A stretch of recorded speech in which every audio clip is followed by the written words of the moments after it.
Hindi ko alam kung kailan matatapos to.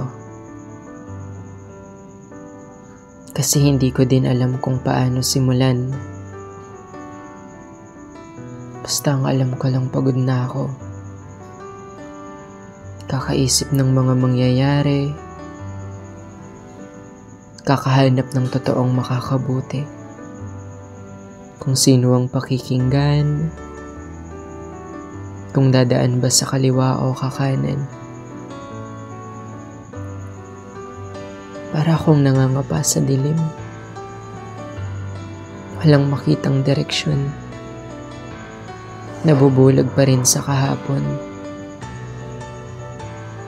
Bakit dati nakikipagsabayan sa kanila?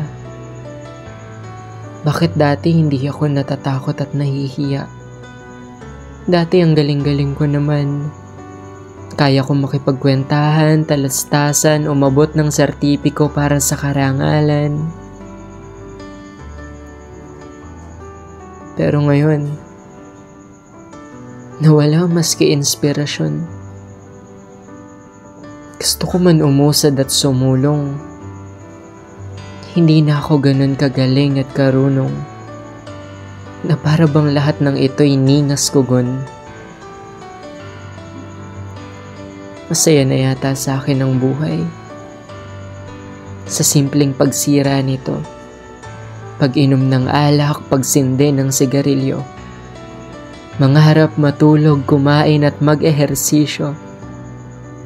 Ngunit sa kabuuan, ginagawa ko lang ito para maramdaman na umiiral pa rin ako sa mundo. Siguro nga hindi ito rason sa pagpapabaya ng sarili.